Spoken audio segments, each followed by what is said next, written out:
Vamos reduzir a corrente da TV ao C 43S5195/78. Essa é uma TV muito conhecida. Vamos primeiro medir quantos volts nós temos nos LEDs.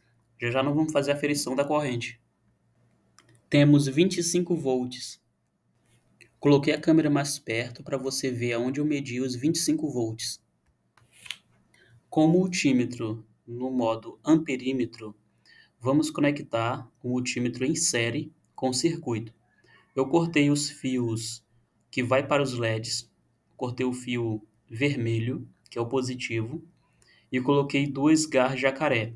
E ali eu conecto o multímetro e ele me mostra um valor de 1.500 mA, ou seja, 1,5 ampere.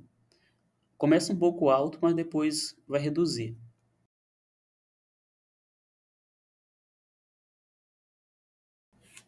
Começou com 1.500 mA, depois vai para 1.100 mA. É normal essa redução, mas ainda é muita corrente. Já estou com o esquema da fonte aberto.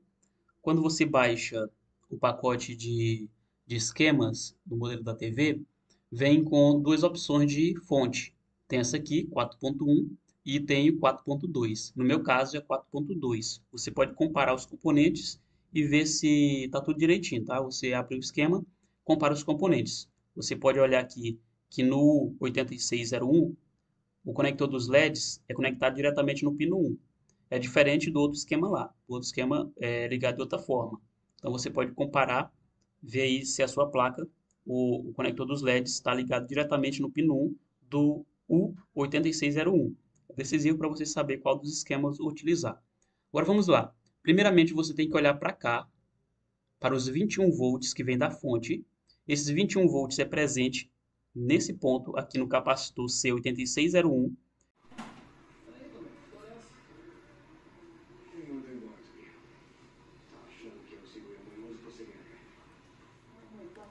C8601. Mesmo com a TV desligada, tem que ter 21 volts. Ou a TV ligada ou desligada, tem 21 volts aqui nesse ponto do capacitor C8601. E olha só, aqui tem vários componentes que já vou explicar. Seguindo, vai aparecer 29 volts com a TV ligada, somente com a TV ligada, aqui nesse ponto, né, nesse ponto aqui onde tem vários capacitores interligados em paralelo, e alimentará os LEDs com 29 volts. Mais uma coisa, não era 21 volts? Se a fonte fornece 21 volts, como é que aparece 29 volts aqui nesse ponto, no conector dos LEDs, no fio vermelho dos LEDs, ou se você quiser medir, você pode medir no capacitor C8604, C8605, C8603, vai ter 29 volts com a TV ligada.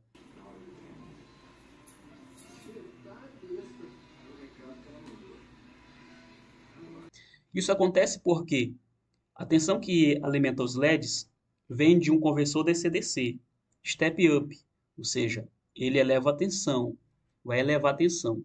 Funciona assim. Vamos agora ver o funcionamento desse conversor DC-DC. Os 21 volts entra em um indutor L8601, tá? Nesse caso aqui desse esquema 8601, que tem indutor. Esse L8602 não tem ONC, não está conectado. Então, esquece isso aqui, esquece esse indutor daqui de cima. Vamos trabalhar só nesse aqui, nesse indutor de baixo, no L8601. Ele é conectado aqui diretamente no polo positivo de 21 volts, em torno de 20 volts ou 22 volts, tá? Ele é ligado aqui diretamente no positivo. E o outro lado aqui, o lado que é chamado de terminal 8, ele segue em direção às barras de LED. Então, olha só como ele trabalha. Esse lado aqui do indutor, ele é conectado diretamente, olha só, diretamente, vem descendo, conectado diretamente no transistor MOSFET. Referência, né, que está lá na placa, o endereço é o Q8601. Então, esse indutor aqui, um lado é conectado no positivo e o outro lado é conectado diretamente em um transistor MOSFET. Transistor MOSFET de canal N.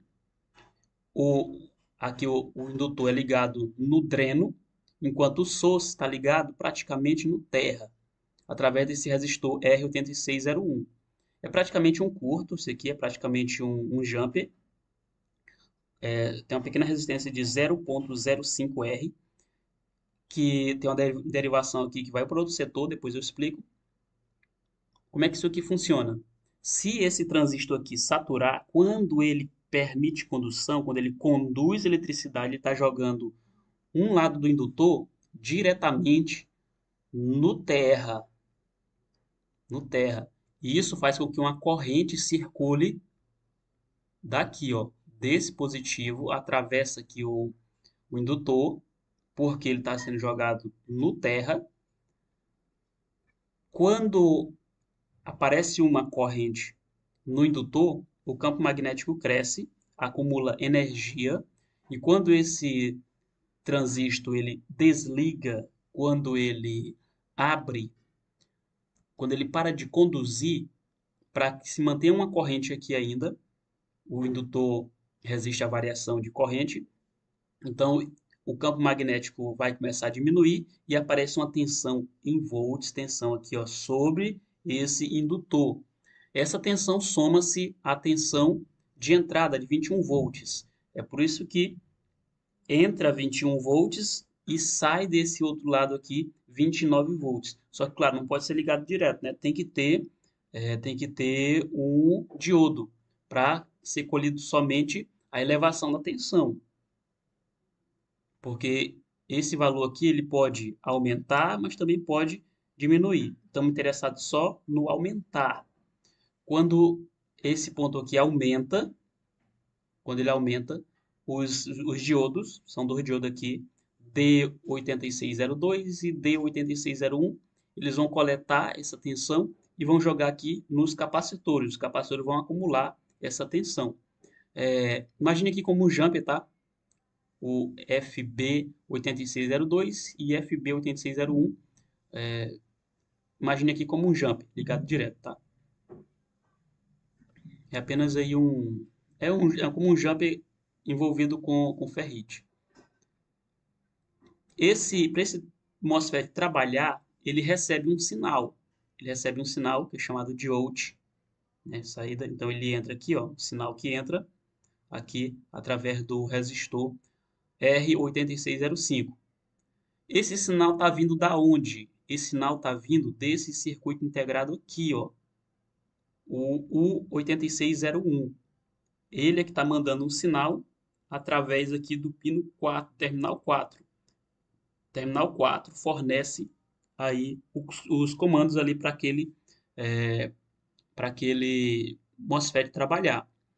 Então ele está aqui gerando aqui os pulsos para o MOSFET, o PWM, e fazendo com que haja 29 volts aqui para os LEDs. Mas não é só isso, porque os LEDs não trabalham com 29 volts. Os LEDs estão ligados em 29 volts, mas eles mesmos não trabalham em 29 volts. Veja como é que isso funciona. Temos aqui o lado positivo dos LEDs ligado no positivo aqui desses capacitores, ou seja, em 29 volts. Porém, o lado negativo dos LEDs não está ligado no terra. Não é. O lado negativo dos LEDs está ligado no circuito integrado. Então, esse circuito integrado vai controlar a corrente dos LEDs também. Além de gerar o pulso PWM, ele também controla a corrente dos LEDs, fazendo o quê? Uma conexão entre o pino 8, que é ligado ao terra. Então isso aqui está ligado ao terra. E ele monitora o sinal através do pino 8 que surge aqui nesse ponto. Ele monitora quantos volts surge aqui nesse conjunto de resistores, esse banco de resistores. Imagine como um resistor só ligado ao terra. É somado, tá? Essa resistência, na verdade, não é somado, né? Reduz, né?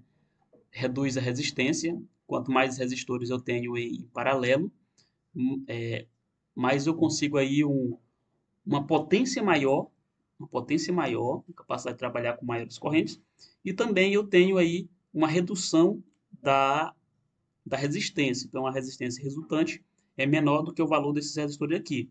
Cada um desses resistores aí é um R2 ou um R, né, e alguns já vem com um R, tem um R5 também. Olha só, então aqui o circuito integrado, ele vai monitorar essa tensão aqui em volts que surge aqui no pino 8. É chamado de FB, ou seja, feedback. Então, entre o pino 1 e o pino 8, existe uma diferença de potencial que o circuito integrado 8601 ele controla. Então, aqui não tem 0 volts em V LED menos, não tem 0 volts. Porque senão os LEDs iam receber 29 volts. Nós temos aqui 4, 5, 6 volts nesse ponto. Então, sobre os LEDs, ficam aí um total de 23, 24, 25 volts aproximadamente.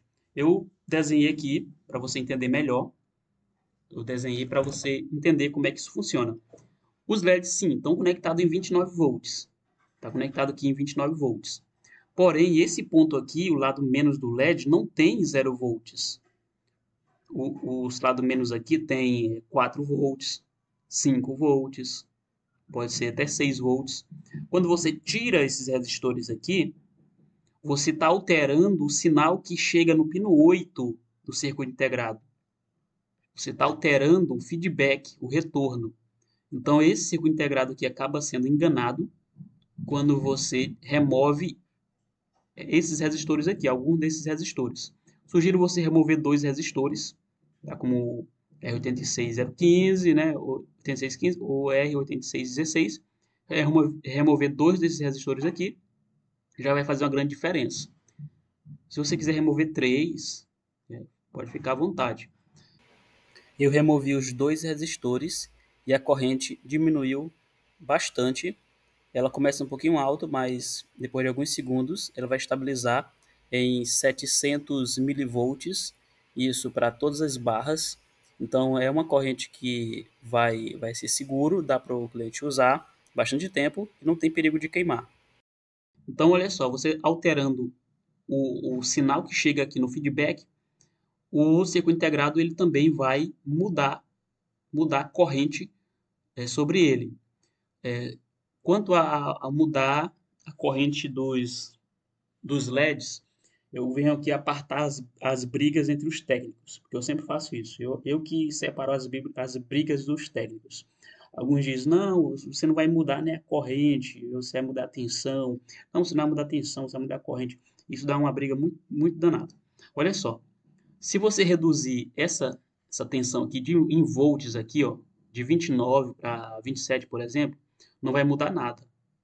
Porque você precisa mudar a corrente dos LEDs. Se você mudar isso aqui, em vez de 29 volts reduzir para menos, fazer alguma coisa para reduzir, não vai adiantar. Porque esse camarada aqui, vai perceber a mudança e ele vai fazer esse valor também cair, e não adiantar em nada. Vai ficar com a mesma corrente e a mesma tensão em volts sobre os LEDs. Olha só, para você entender. Os LEDs aqui, vamos supor que os LEDs funcionem em 20 volts. Vou escrever aqui, vou botar um valor qualquer, 20 volts. Eu tenho que botar aqui a cor preta, né? 20 volts, pronto. Vou botar maior para vocês enxergarem. O circuito está funcionando com 20 volts. Se você reduzir aqui o 29, esse circuito integrado aqui vai perceber que mudou isso aqui e vai alterar aqui a resistência dele, interna dele, e vai manter os mesmos 20 volts. Então, no final das contas, você vai só perder tempo em querer mudar um circuito lá de 29 e esse circuito integrado trabalhou contra você, mantendo os mesmos 20 volts sobre os LEDs e a mesma corrente nos LEDs. Quando você altera a corrente, sim, você altera sim, a tensão sobre os LEDs. Você quer ver? Quando você tira um resistor desse aqui, um ou dois, Esse circuito integrado aqui vai trabalhar para ter menos corrente sobre os LEDs. Tendo menos corrente, ele altera esse valor aqui, ó, o valor que está sob os LEDs, porque você mudou aí o feedback do circuito integrado. Então, para apartar as brigas, a resposta é: os dois lados estão corretos. Quando alguém diz que vai reduzir a tensão, a tensão dos LEDs, consequentemente vai também reduzir a corrente. E quando alguém diminui a corrente, sim, vai diminuir a tensão. Então, para apartar a briga, os dois lados estão corretos. Os dois lados estão corretos. Quem afirma que vai reduzir a tensão, quem afirma que vai reduzir a corrente. Se a gente pegar ao pé da letra, vamos dar um ponto positivo para quem diz que reduz a corrente, porque realmente o fator decisivo aqui em salvar a vida útil dos LEDs é reduzir a corrente. Então, ponto foco. Quando você se propõe a reduzir a corrente, aí você vai estar reduzindo também a tensão em volts lá que sai nos conectores dos LEDs. Se aqui, ó, vamos supor, se aqui em vez de 29 volts fosse 50 volts, não teria problema nenhum, porque esse circuito aqui iria trabalhar de uma forma que sobre os LEDs não teria 50 volts, teria os mesmos 25, teria os mesmos 20, por exemplo, ou 24 volts. Eu também falei sobre esse resistor aqui e que ele está conectado no source desse MOSFET e sai dele aqui uma derivação. É um sinal que é importante para o circuito integrado trabalhar e ativar a proteção quando for necessário. É somente isso. É só uma proteção. Quando a corrente exceder, for muito alta aqui, se a corrente for muito alta, surge aqui um sinal que será importante para o circuito integrado desligar. Ele desliga para proteger o circuito. Eu tenho aqui um PDF onde eu coloco o modelo da TV. Eu aperto aqui Ctrl F, digito o modelo da TV, ó, eu pesquisei agora há pouco, ó, 43S5195, Enter. Então eu dou Enter e ele aqui me mostra o que eu devo fazer para reduzir a corrente da TV. Isso aqui agiliza bastante, em vez de você ficar procurando qual é o resistor responsável por reduzir a corrente do, da TV. Esse PDF ele agiliza bastante, ó, porque ele diz aqui que é para remover dois resistores, ó, resistor R8615 e R8616. Está aqui na foto, mostrando aqui em vermelho quais são os resistores que você tem que reduzir. Também dá para pesquisar pela marca, ó, Samsung. Então aqui aparece vários modelos da Samsung, ó, que você vai fazer a mudança, a redução da corrente. Esse PDF é muito bom. Se você quiser, entre em contato comigo. Mande uma mensagem no WhatsApp para você se informar sobre esse PDF. Também está disponível aqui o curso de eletrônica básica. Tá? Você entra aqui no site marloncamelo.com.br/eletrônica básica. Você faz a sua inscrição. Basta clicar aqui, ó, matricule-se agora. E preenche com as suas informações, né, o seu nome e o e-mail. É importante escrever o e-mail certo, escreva corretamente o e-mail para você receber o acesso às aulas. As aulas são em vídeos, mas também tem a apostila em PDF.